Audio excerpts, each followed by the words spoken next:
Welcome, everyone, to another episode of the Good Morning News podcast. I'm Gelfi with my hero, Bear Hunt, and Diego, and we're here to bring you the best of what's happened last week, and talk about a little bit about crypto and this crazy world. How you guys doing? Pretty good, friend. All right, all right. Hello, Jeff. You'd say so. Okay, so I want to talk about. There was a question that I asked Bear Hunter the other day. What's the difference between pushing a contract directly to OpenSea and not doing so? And then the second half of this show, I want to talk about some of the news that happened last week. Yeah. So Bear Hunter, why do you think as a dev perspective? Pushing a contract, upload an NFT directly to OpenSea is considered a bad choice if you do it on yourself? That is a good question, friend. That is a really good question. So you're asking me why it's better to deploy your own smart contract as opposed to launching your NFT on top of a marketplace like OpenSea, Yes, right? And using their yes. smart contracts. Gotcha. So you're getting, as a developer, or I guess, where to start? Falling over my words. I think it depends on the use case, right? And it depends on the person, because if you're just an artist that's just wanting to launch a one-of-one NFT on the blockchain just to say that you've got your own NFT out there, then maybe launching your NFT through a marketplace is the right choice. But if you're an organization, or if you're wanting to do a large collection that's a little more innovative and that you have more control over, then you're definitely going to want to have your own smart contract customized and tailor-made to that project and then deployed on the blockchain itself, as opposed to using somebody else's contract on some other marketplace that you have no control over. One of the things that I tell people a lot that most people don't realize, that if you are relying on a marketplace to mint your NFTs, you are relying on not only the marketplace's interface, which we're all kind of beholden to, but you're also minting and relying on that marketplace's smart contracts, right? Because you're minting your NFT using their smart contracts, minting on top of their smart contracts. And the problem with that is that if you're a large marketplace like OpenSea and you've got hundreds of thousands of users and millions of NFTs on the platform, every single one of those NFTs are all minted to the exact same contract.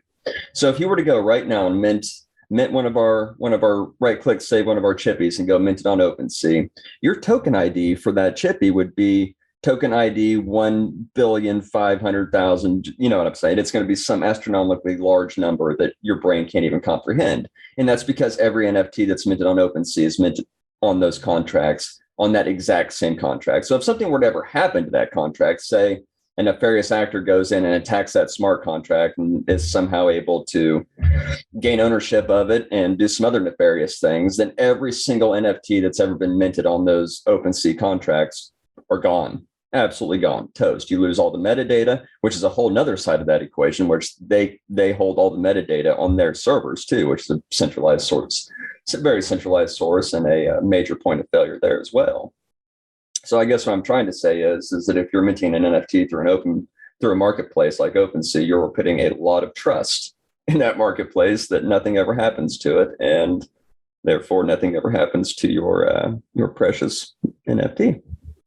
Does that answer your question? Yes. So what you're saying is that the OpenSea servers are centralized. Let's say that someone goes and trip on one of the cables, the server goes down, so everyone kind of lose their NFT kind of thing, or you lose access to it. So there's two things there, right? There's two parts to an NFT. You've got the metadata, which is stored on a server somewhere, right? And then you've got the actual smart contract part of the NFT, which is stored on the blockchain. For Good Morning News, of course, we have our own custom contract that we've built and we've deployed to the blockchain. So if you have issue 1 of Good Morning News, the token ID of that is going to be 1, right? And if you have issue 100, your token ID is going to be 100. Or if you go mint an NFT on OpenSea right now, your token ID is going to be 1 bazillion because you're just falling in line with every other NFT that's been minted on those contracts. And then, of course, the server side of that, like you're saying, is where all their metadata is stored. And yes, if you're minting an NFT on OpenSea, that metadata is being stored on a centralized server, as opposed to what Good Morning News does. We store all of our metadata on the IPFS, which is the decentralized hard drive of the world, right? Which allows us to store our files across the globe. I'll say too, like, I mean, kind of relatedly, right? And I'm curious, I don't really know the answer for sure, publisher, but so OpenSea was rugging people last night and this morning. They're doing some kind of migration, right? And they need people to do stuff, and it's all busy. I don't know what the work is causing, why it's causing these particular outages, right? But so people have been unable to mint. I actually was trying to get something last night, and then through some weird fluke got it this morning, but it was still mostly down this morning. And in the weekly roll up, Genetics had her super cool sort of nautical themed NFT art, and it's not minting properly. You can kind of place bids, but you can't just purchase one like on an open edition contract, right? So, say that,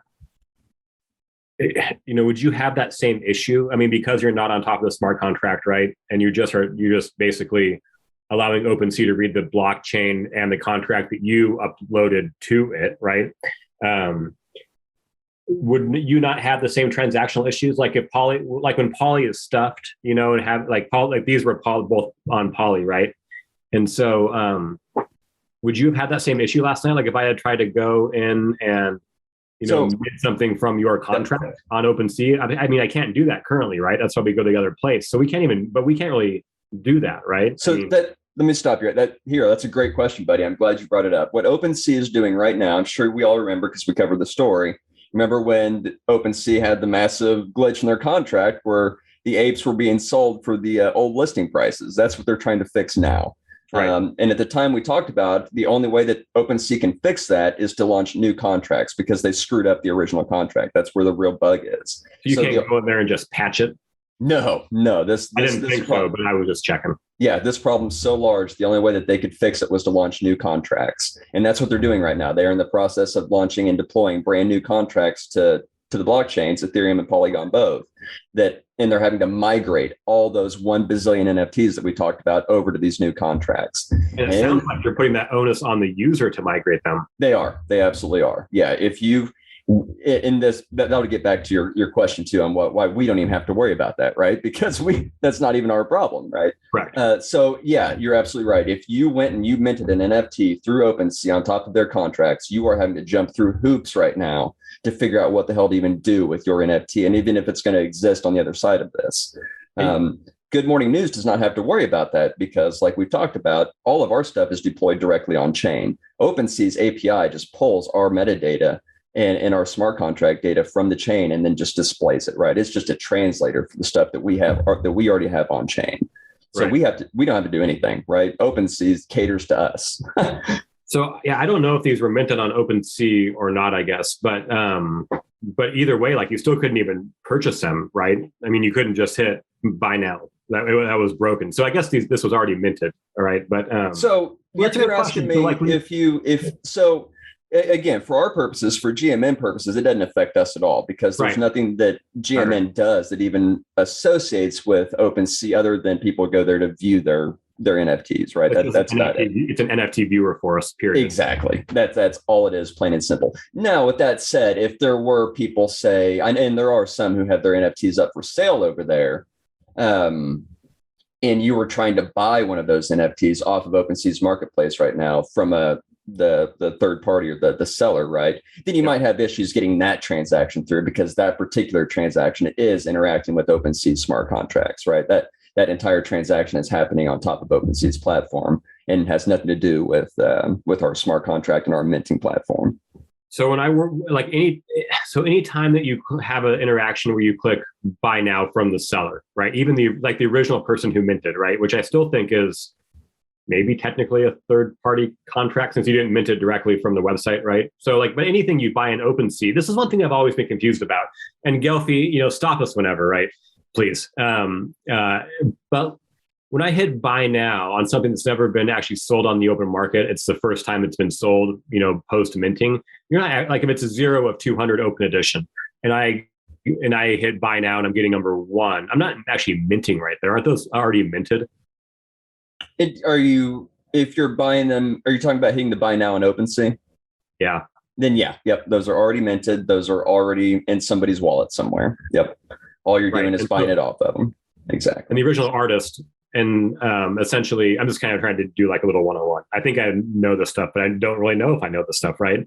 And the original artist who will you interact with the smart contract on OpenSea is actually minting like those for us, and then we just buy them from her. Exactly. Yep. Whereas if you're going to the Good Morning News printer to mint your NFT, then you're minting that bad boy straight from the blockchain, right? That thing doesn't exist before you hit that mint button. Right. Just like with any NFT, most NFT projects. Right. I mean, I realize some are pre-minted and then you still kind of buy through that minting process. Proof of Story was one of those, for example. Yep. But yeah, okay, cool. But just stepping back of what we are talking here, and sometimes we have problems to realize to get transactions done on OpenSea, but not because of OpenSea, but because of Polygon, right? Sometimes their blockchain is so crowded that everything gets really slow, and sometimes it's not OpenSea problem; it's about Polygon. I would push back on that slightly, Mr. Diego, because if any of us spent any time on Ethereum, I'll tell you right now, transactions times on Polygon, even on their worst days, are about 5 times quicker than any transaction on Ethereum. So it's relative, right? But I'll say though, right, publisher, and I think this is, Diego, maybe more to what you're getting at, that even like the number of failed confirmations, right, are way higher on Poly. And sometimes you actually have transactions that just don't really go through. Like, I mean, guys, get this. Like when I was trying to buy from, it's a thing that Crypto Bushi's doing, which is amazing. I think it's like brilliant. So what he's doing is basically doing what he's calling the Giga Chad art challenge.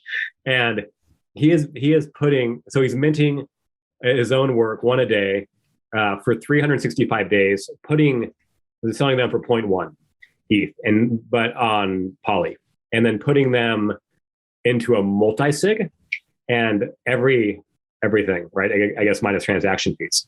And if he fails to produce on one day, the treasury is split amongst the NFT holders. If he makes it all 365 days, he keeps the proceeds.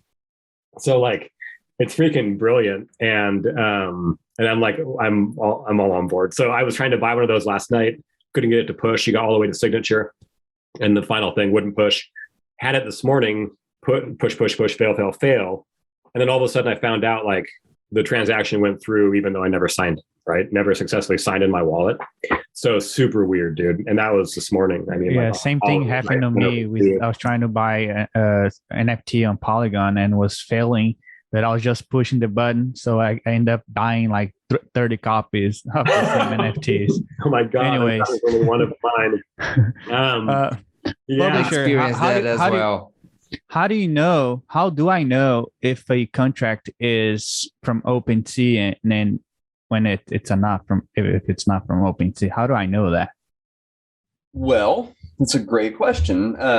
So that it really gets into just kind of good blockchain knowledge, right? That I think everybody should have. So if you're wanting to know if you're wanting to just see a contract, right?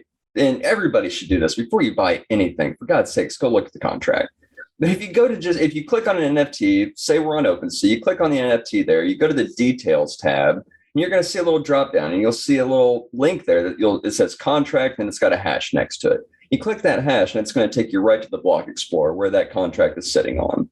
And you'll know really, really quick if that contract is an OpenSea contract or if it's an actual built contract, custom. And you'll know just because if it's an OpenSea contract and you land on the block explorer, you're going to see giant letters that say OpenSea contract number 1 bazillion, whatever.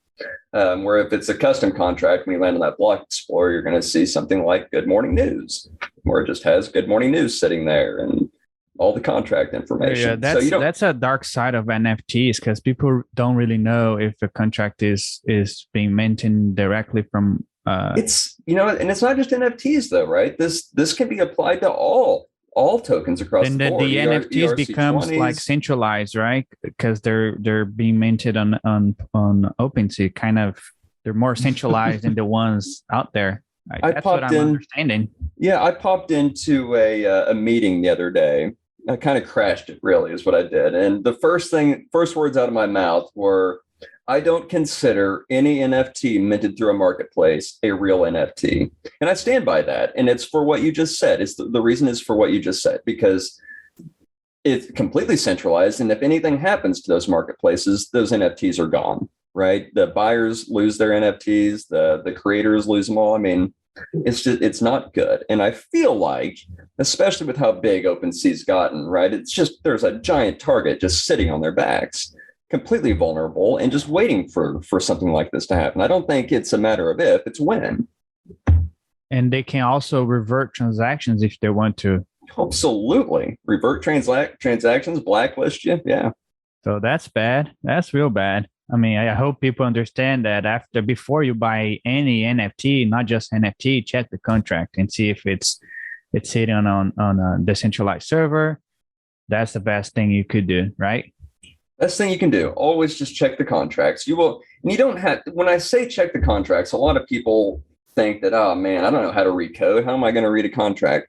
I promise you, you don't have to know how to read any sort of code to just simply land on a blog explorer and just look at a few pieces of information, right? You can just look at the title of the contract and know really, really quickly whether or not this thing was a prefab piece of garbage that someone put zero effort into, or if it's something that was really built with love and has a real developer behind it that stands by the code.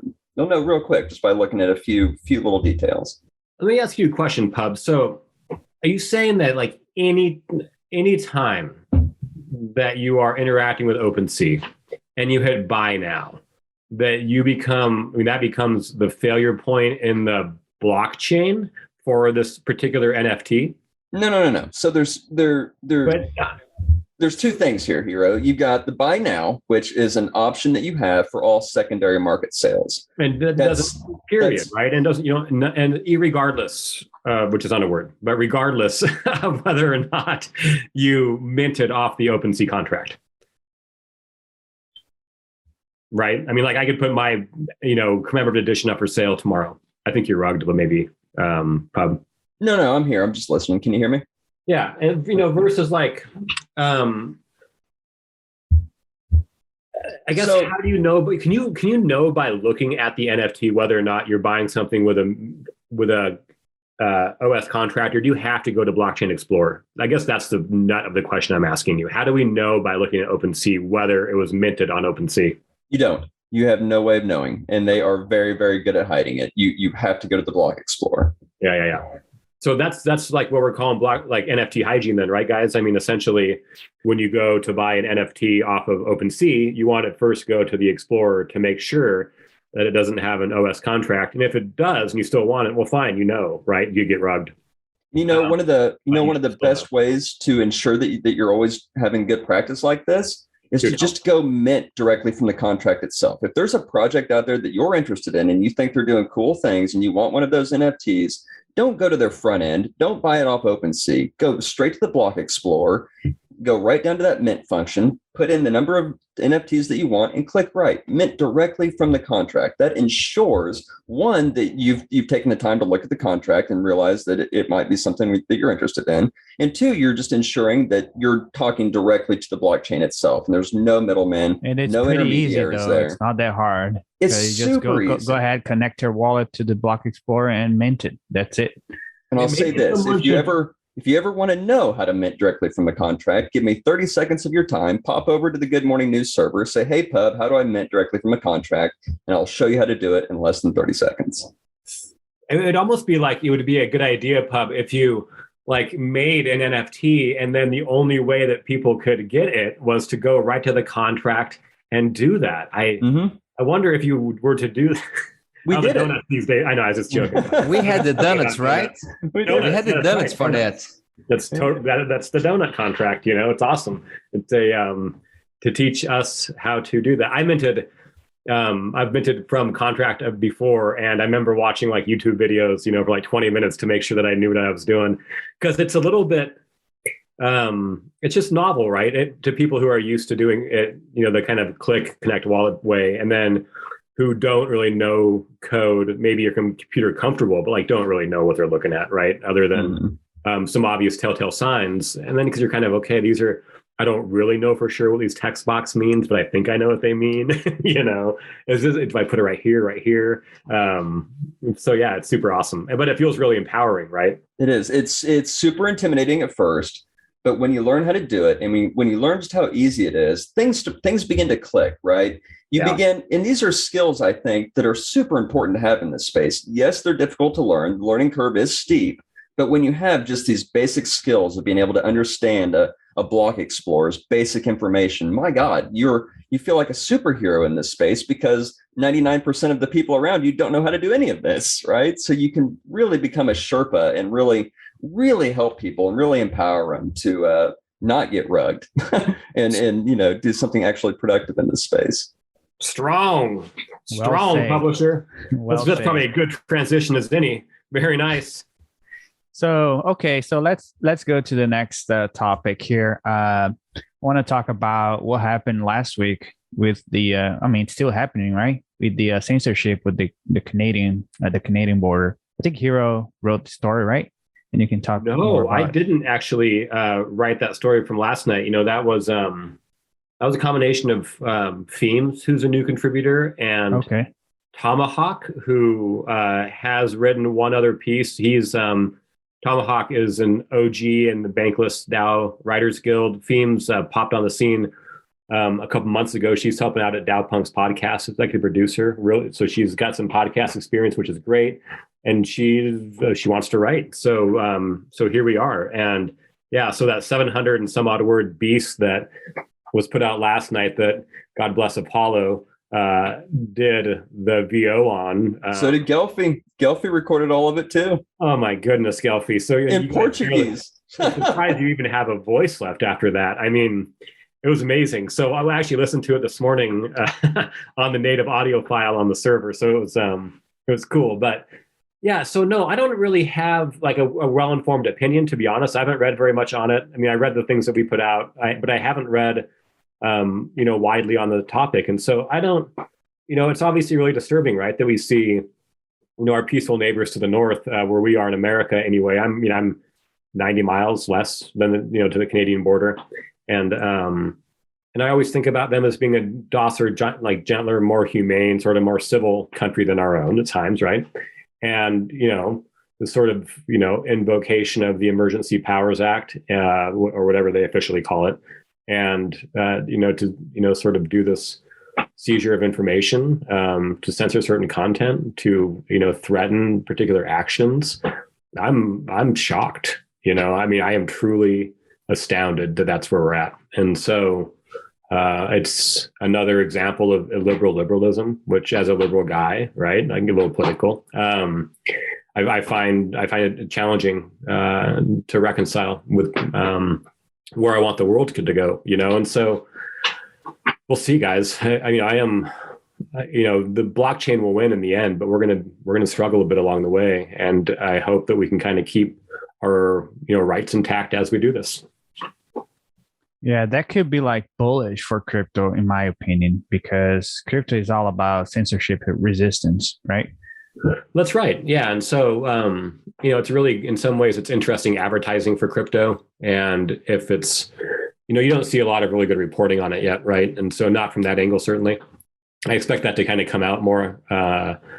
But yeah, it speaks, both to the use case and need of crypto, and it sort of highlights the vulnerability of crypto, right? Until you really have truly decentralized off-ramps, for fiat conversion, which at this point you still need. At some point, we're going to be able to pay for things in different, cryptocurrencies as we pay for things now with a card, or, with some kind of blue chip stuff, or who knows what the tech is at that point.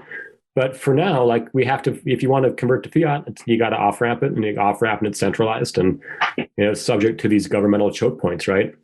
So it's also just a call to continue developing and building new things for these times we know are coming, just so that we can continue to exist how we want to. Yeah, and I would say that we have to keep clear that it's not about if you are if you're against the movement, or if you agree with the movement. It's about the free of people have their own money and transact with that.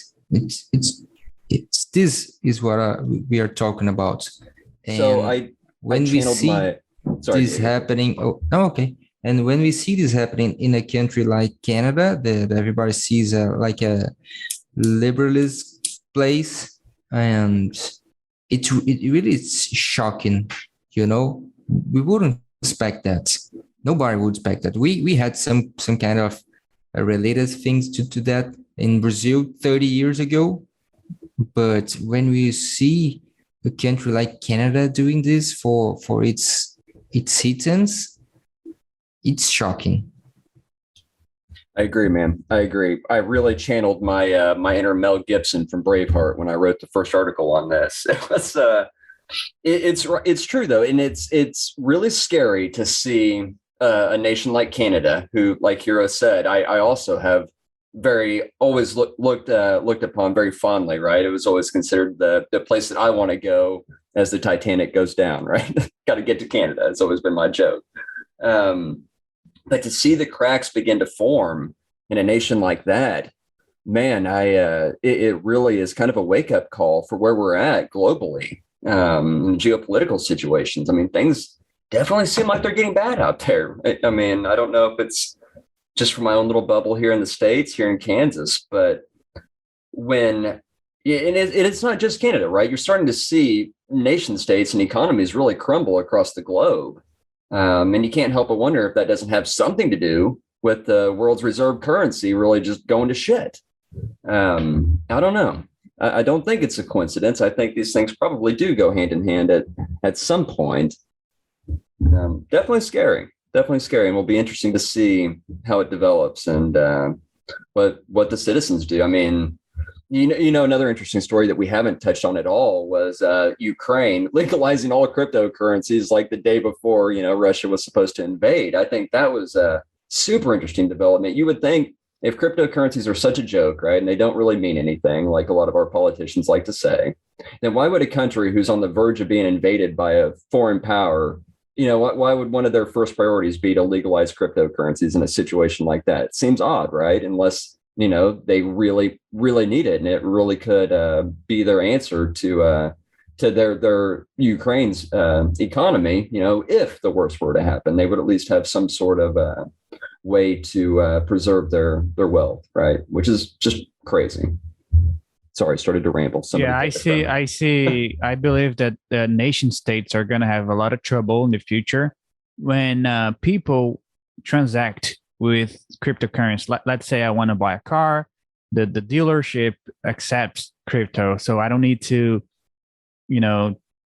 convert to fiat money in order to buy something. So everyone accepts crypto, regardless the government is okay or not. So I think at that point, nation states are going to be in trouble. Think of the implications of that, though, right? Because if everyone's transacting in Bitcoin or Ethereum in this example, how are nation states going to get their taxes, right? How are they going to be able to get their cut? So, I mean, it's a real problem for them. And that is honest to God, the last thing they want is us using these other alternative currencies and opting out of their system. That is the scariest thing to these nation states. I will say, though, right, like all nation states are going to have CBDC at some point, right? Like without question, every country is going to have some form of a payment. I mean, right now it looks like stable coins, but who knows what other technology may develop. Any cause will have stable coins. I mean, everything is going to be on chain. So, I think that, I hear you, but I'm also going, it's all going to be interconnected, and you're going to probably eventually pay cryptocurrency transaction taxes to nation states, and it's just going to be like the regular system except on chain, and part of it is going to be really free, but I bet long term, like a lot of it is probably not, right? And I think this goes back to what we were talking about Ethereum becoming centralized or proof of stake or various consensus mechanisms over time, being overtaken by sovereign nations and otherwise sort of rooted moneyed institutions. It may happen, right? And we may need new forms of consensus to maintain decentralization. I don't, even if that's not true, and I don't know that's going to be true. I just like to speculate for fun, right? I mean, I have no idea, but it's part of that same equation. I mean, we're all going to be transacting in the same way, and they're going to figure out a tax regime, for crypto, because it's going to be as regular as anything else, and you're still going to have just like. What about the cryptos that are untaxable, Hero? How you going to tax me sending Bitcoin to C-Dub using a wallet that I just spun up? They can't do that. They can tax CBDCs. That is the hope, right? That they move over to a CBD system that they can track and monitor and get their cut from. But they. I love that level of long-term optimism. I think at some point that in order to transact, I don't know if I believe this. I am truly playing devil's advocate and on this part, that they find a way to begin to collect taxes on Bitcoin transactions. Maybe that's through punitive tax structures, or if you don't report the transactions, you're penalized in some way that's worse than if you do. I mean, I don't know. I let people kind of spend time. How they're gonna know where you're from if you're transacting with Bitcoin, Ethereum, whatever. That's my point. I don't think that's so. Digital identity is coming, right? And so you're going to have decentralized IDs, and they're going to be on chain. And guys, we're like in okay. So again, 12 years into blockchains, really, right? I don't know if there's private ones before that. I'm not really clear on that. And we are 6 or 7 or 8 years or something into blockchain analytics. I mean, we're like nowhere, and I don't think that long term, I mean, we're always going to have the battle versus privacy versus transparency and see more things like mixers and Tornado Cash, et cetera, try to conceal. But I'm not, again, convinced that is going to work long term, and that essentially that privacy is going to be able to maintained on the blockchain. I mean, pseudonymity will.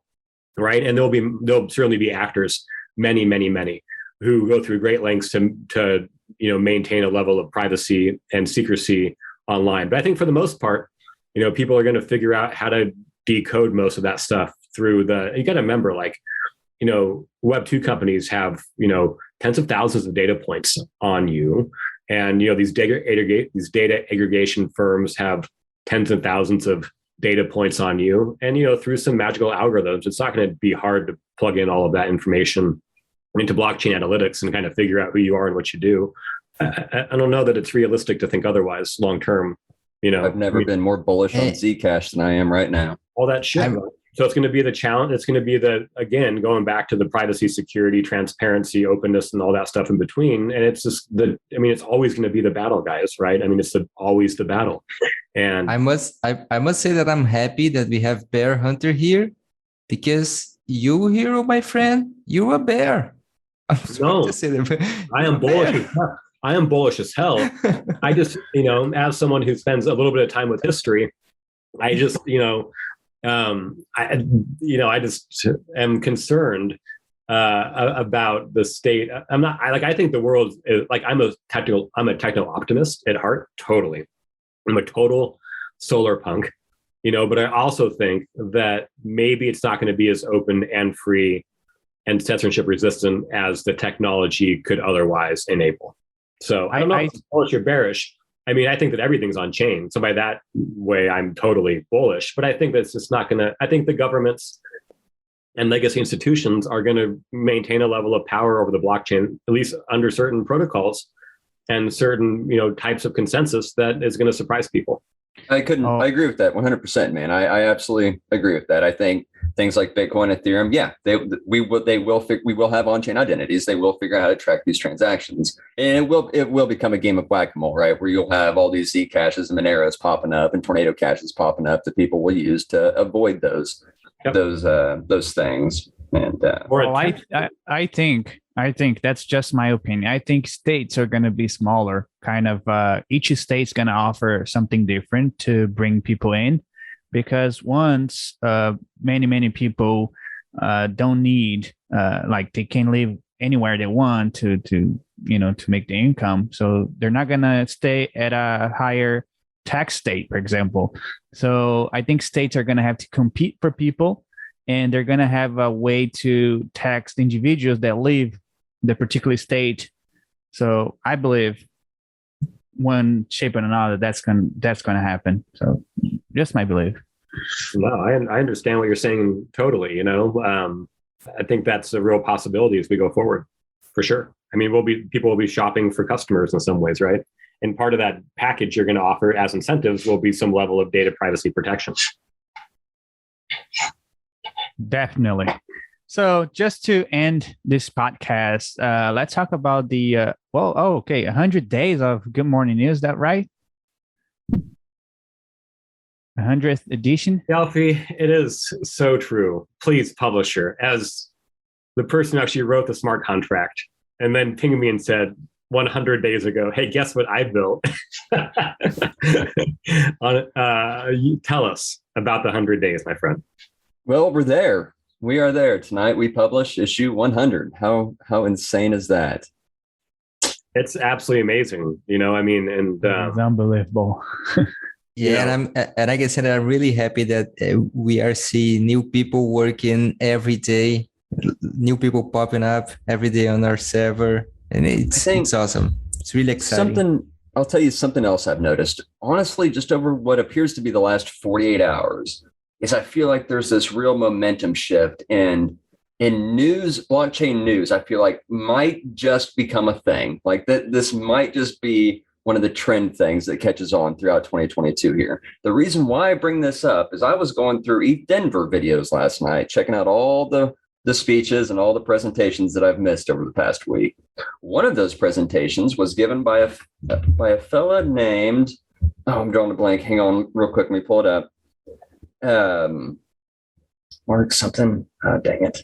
Eric Mack. Eric Mack was his name. He spoke a lot about Bankless in this presentation. Does this ring a bell to anybody in this group? Eric Mack. Yeah. So Eric C. Mack, he's been in the Writers Guild since I joined Bankless in late December. He is the real deal, my friends. This is a man that is cut from the same cloth as me, and I have to talk to this man. I reached out to him on Twitter last night at like 3 a.m. because I was so excited after listening to his presentation. This man belongs at Good Morning News. He has the same thought process that we do. How we haven't found each other up until this point is a freaking mystery to me, but I highly recommend going to watch this presentation. It was really great. He echoes everything that we preach here at Good Morning News. This is a man that wants to bring news and information to the blockchain. And I just don't think he realizes that it's already been done. So we got to get him over here and get his journalistic mind, because he's the journalist I think that I've been searching for this entire time. Right? I'm a production guy. I build shit behind the camera. This is the guy that we need in front of the camera, if that makes sense. He, from what I recall, spent a number of years at NPR, I think in some kind of production role. I don't know exactly what he did there. He might have been behind the mic some, I'm not quite sure, but yeah, he has, he's been very successful from what I understand, in meat space. I don't know him well at all. But I did used to see him around in the Editors Guild, or the EPA, the Editorial and Publishing Arm meetings, and around the Writers Guild a bit. And I know that he's building some sci-fi mirror project. Very interesting guy. I mean, that would be amazing. Like, again, don't know him, would love to know more. Eric, please join us. Please. Let's send this podcast so he can listen to. I like that idea. Call to action. Let's go get our journalists. Okay, guys.